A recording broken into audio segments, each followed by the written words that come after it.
Assalamualaikum warahmatullahi wabarakatuh. Kami dari kelompok 2, Praktikum Biokimia, ingin mempresentasikan mengenai materi asam amino dan protein. Sebelumnya, perkenalkan, nama anggota dari kelompok kami yaitu ada Rahmi Septiani, Rosyana Melda, Sri Murni Asih, Aurelia Triseptia Sidi, Agustina Jessica, Vina Ari Iba, dan William Rinaldi. Nah, tujuan dari praktikum ini yaitu mampu melakukan isolasi kasein dari sampel susu, kemudian mampu melakukan uji identifikasi asam amino dan protein dengan macam uji sederhana, dan menguasai pengaruh fisik terhadap protein seperti pengaruh pH. Oke, jadi saya Vina Adiba akan melanjutkan presentasi dari rekan saya. Di sini asam amino. Di asam amino itu adalah senyawa organik penyusun protein yang mengandung gugus amino, gugus asam karboksilat, dan satu gugus lain.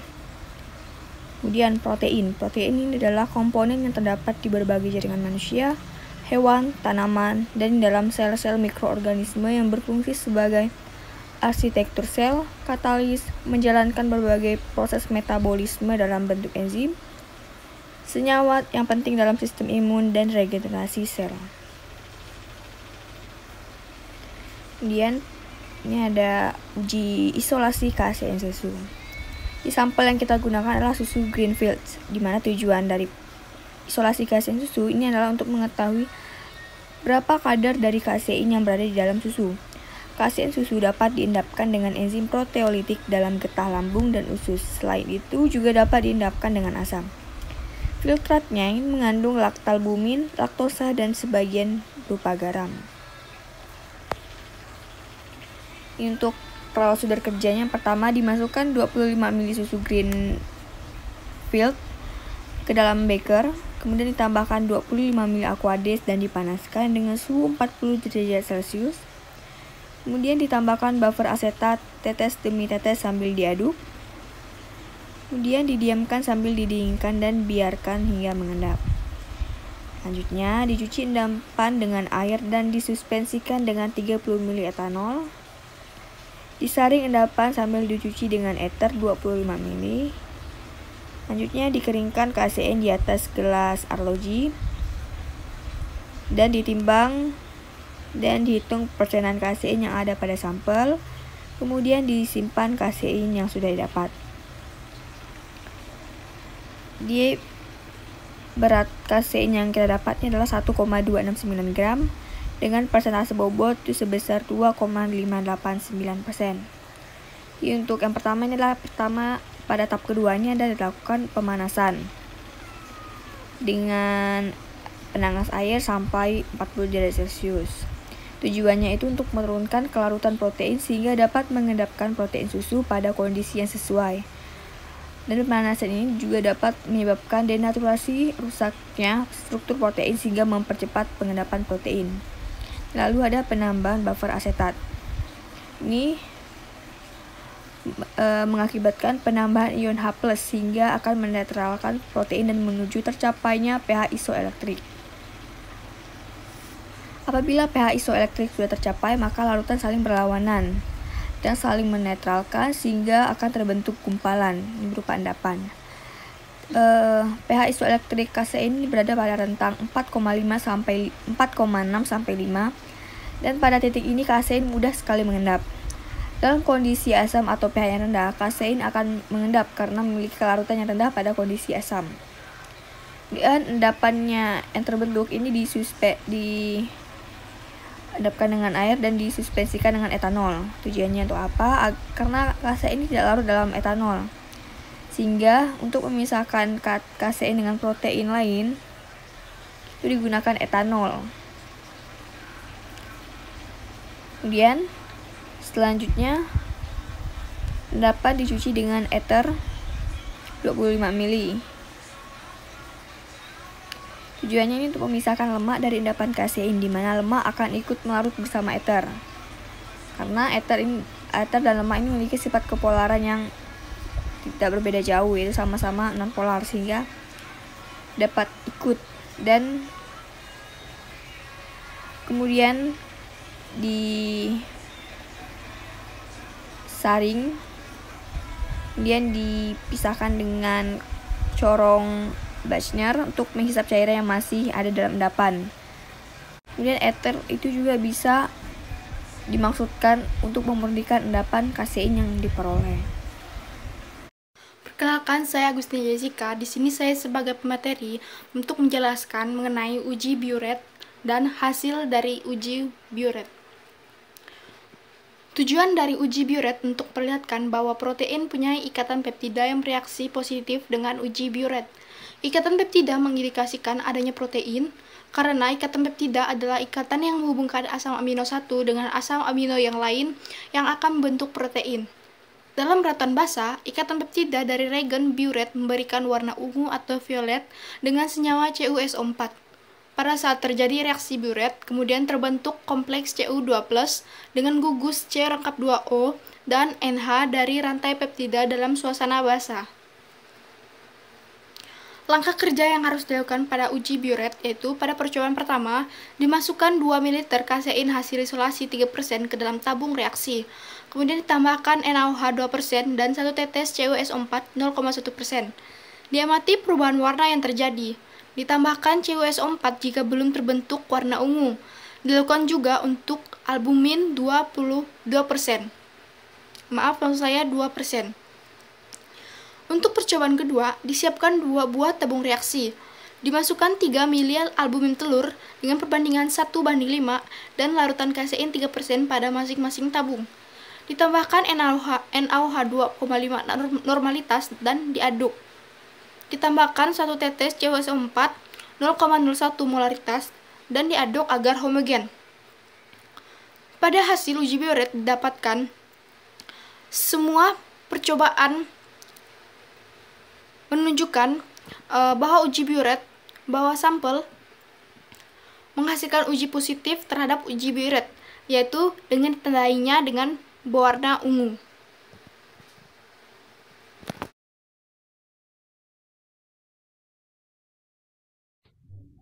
Selanjutnya adalah uji xanthoprotease, yang dimana tujuan dari uji ini adalah mengidentifikasi protein yang memiliki asam amino dengan struktur aromatik atau cincin benzena. Nah, jika suatu protein ditambahkan dengan asam nitrat atau HNO3 pekat, maka akan menghasilkan endapan putih.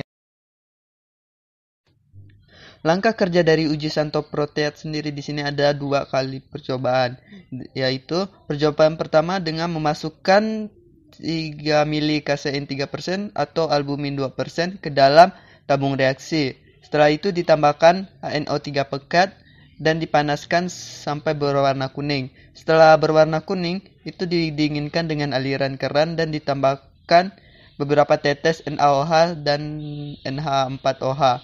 Nah, hal ini juga dilakukan pada fenol sebagai senyawa pembanding.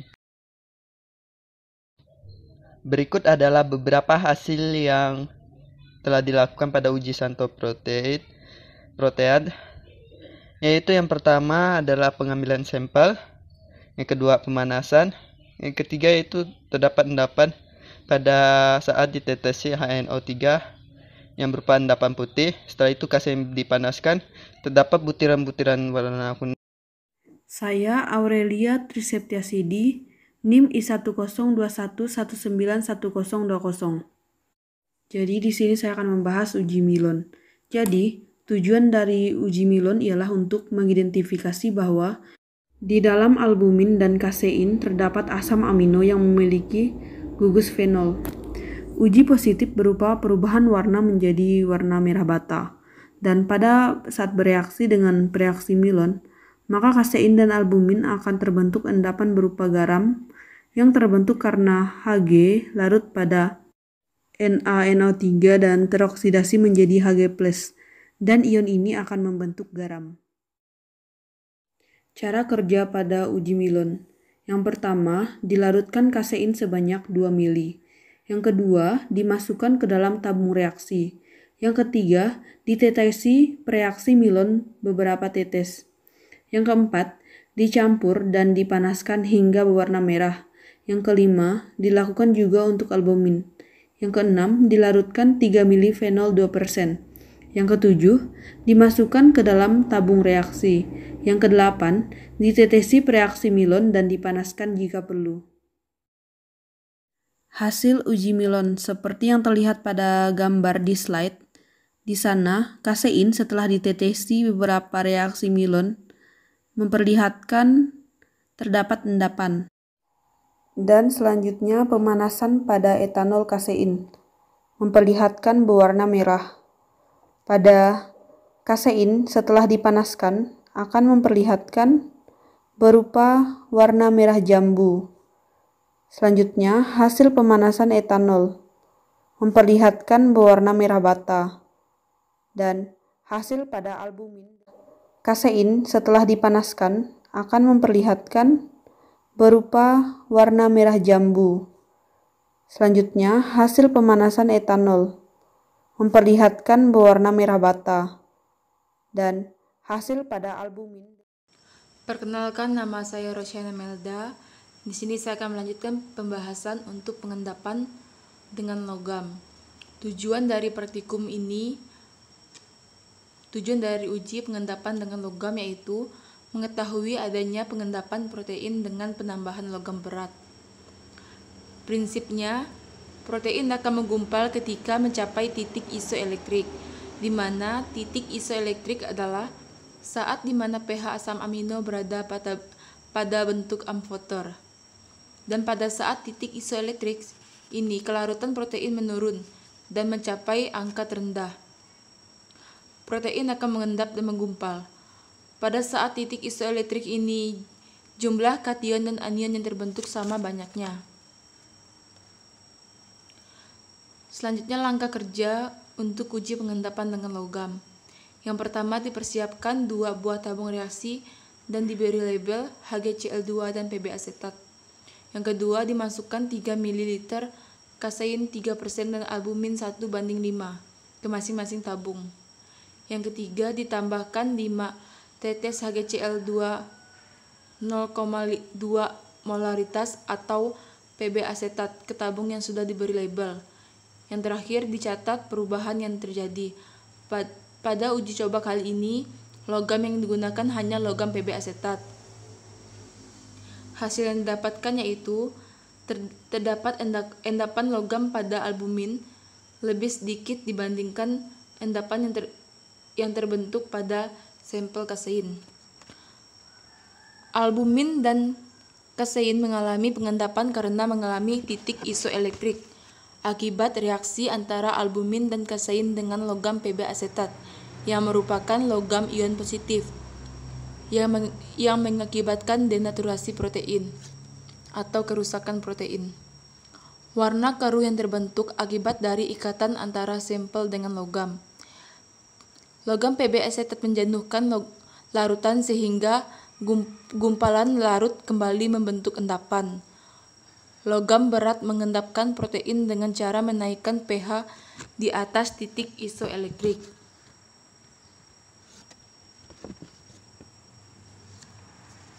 Selanjutnya, uji pengendapan protein dengan larutan garam konsentrasi tinggi.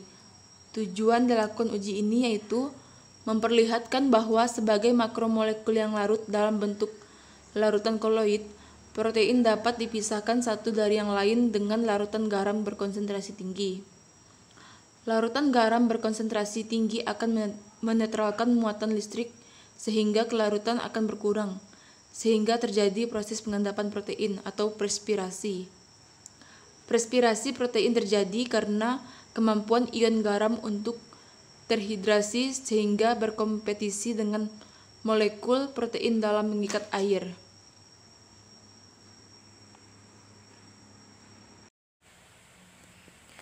Assalamualaikum warahmatullahi wabarakatuh. Perkenalkan, nama saya Rahmi Septiani. Di sini saya akan melanjutkan presentasi dari teman saya. Saya akan membahas tentang pengendapan protein dengan larutan garam konsentrasi tinggi dan bagaimana pengaruh pH pada protein. Jadi yang pertama adalah pengendapan protein dengan larutan garam konsentrasi tinggi. Jadi tujuan dari praktikum ini untuk memperlihatkan bahwa sebagai makromolekul yang larut dalam bentuk larutan koloid, protein ini dapat dipisahkan satu sama lain dengan menggunakan larutan garam konsentrasi tinggi. Larutan garam berkonsentrasi tinggi akan menetralkan muatan listrik sehingga kelarutan akan berkurang dan terjadi proses pengendapan protein atau disebut dengan respirasi. Respirasi protein terjadi karena kemampuan ion garam untuk terhidrasi sehingga berkompetisi dengan molekul protein dalam mengikat air. Selanjutnya, untuk langkah kerja yang dilakukan dalam uji pengendapan protein pada garam yang berkonsentrasi tinggi, yang pertama adalah menjenuhkan masing-masing 5 ml larutan kasein 3% dan albumin telur 1:5 dalam amonium sulfat. Dengan cara ditambahkan sedikit garam amonium sulfat ke dalam larutan protein dan aduk hingga melarut. Tambahkan amonium sulfat dan aduk terus hingga garam tidak larut lagi. Kemudian disaring hasil jenuhan dan uji kelarutan endapan di dalam air dengan menggunakan reagen Milon dan uji larutan filtrat dengan reagen Biuret. Jadi ini merupakan hasil dari pengendapan protein dengan menggunakan larutan garam berkonsentrasi tinggi. Nah, yang di sebelah kiri merupakan kasein ketika ditambah dengan garam amonium sulfat dia menjadi putih bening. Dengan adanya sedikit endapan, dan di sebelah kanan ada albumin ketika ditambah dengan garam amonium sulfat dia menjadi putih keruh dan terdapat banyak endapan. Jadi perlu diketahui juga bahwa pemberian amonium sulfat pada kasein dan albumin itu berbeda, di mana albumin itu lebih banyak amonium sulfat yang diberikan dibandingkan dengan kasein. Dan ini terbukti pada saat pengujian dengan reaksi Milon di bawahnya. Jadi walaupun keduanya ini sama-sama bernilai negatif karena uji positif Milon adalah merah bata yang menandakan adanya asam amino, dan hasil yang kami dapatkan itu berupa berwarna putih yang menandakan tidak adanya protein. Namun bisa dilihat lebih dekat pada kasein, hasil kasein yang kami dapatkan bahwa ada sedikit warna pink-pink muda yang terbentuk. Hal ini menunjukkan ada sedikit asam amino yang bereaksi dengan reaksi Milon, sehingga hasil yang didapatkan juga gumpalannya itu lebih sedikit karena protein yang mengendap itu juga sedikit. Dan bisa dilihat juga di reaksi Milon dia masih ada merah-merahnya, sedangkan albumin dia terdapat banyak gumpalan. Dan hasil dengan uji Milon juga dia berwarna putih, tidak berwarna merah-merah atau merah bata, sehingga menunjukkan dia protein mengendap secara sempurna.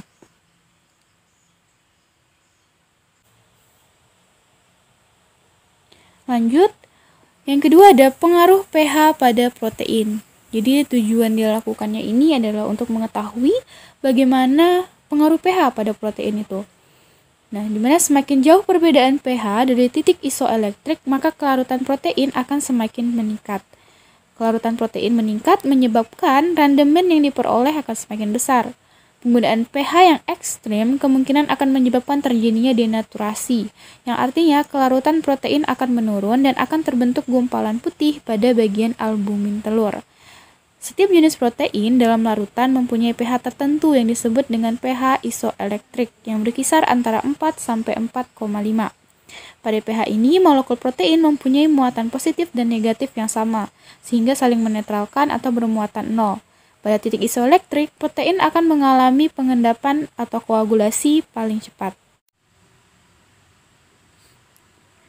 Lanjut, jadi ini merupakan cara kerja pengaruh pH terhadap protein. Jadi yang pertama kali kita lakukan adalah menyiapkan 4 tabung reaksi, kemudian dimasukkan albumin ke masing-masing tabung, ke 4 tabung reaksi tersebut. Kemudian untuk 3 tabungnya, pada tabung pertama ditambahkan dengan buffer asetat dengan pH 4,6, kemudian HCl 0,1 normal, dan juga NaOH. Di mana buffer asetat ini ber-pH 4,6, berarti dia berada di titik isoelektrik. Kemudian HCl, dia menandakan di pH asamnya, dan NaOH menandakan di pH basa.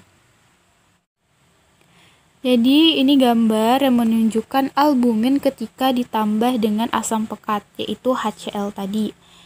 di mana dia terdapat sedikit endapan. Nah, pengendapan ini terjadi karena HCl bersifat asam, sehingga penambahan asam akan menggantikan beberapa molekul air di sekitar daerah hidrofob dari permukaan protein yang berasosiasi dengan protein sehingga menurunkan konsentrasi air dalam larutan.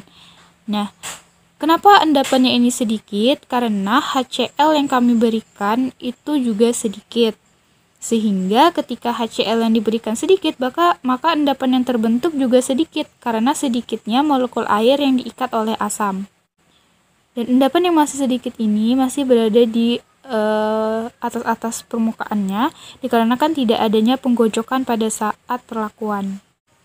Sedangkan untuk buffer asetat sendiri, karena dia ber-pH 4,6, maka dia akan menghasilkan endapan yang paling cepat dan juga banyak. Sedangkan NaOH yang merupakan larutan basa kuat, maka pH basanya juga akan tinggi. Ini menyebabkan denaturasi dan kelarutan protein menurun, sehingga terbentuk gumpalan putih pada albumin telur. Sekian dari saya. Mungkin hanya itu yang dapat saya sampaikan. Mohon maaf atas segala kekurangan. Sekian dari saya. Wassalamualaikum warahmatullahi wabarakatuh. Selanjutnya akan disampaikan oleh teman saya.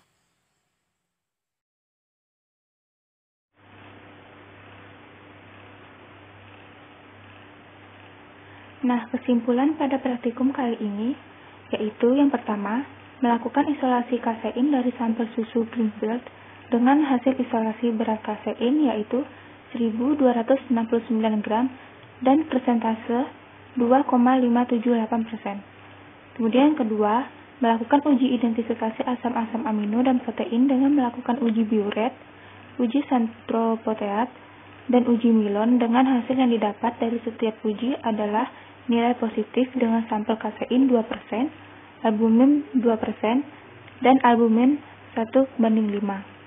Kemudian yang terakhir, mengetahui pengaruh fisik terhadap protein dengan melakukan uji pengaruh pH, uji pengendapan logam, dan uji protein dengan larutan garam konsentrasi yang tinggi.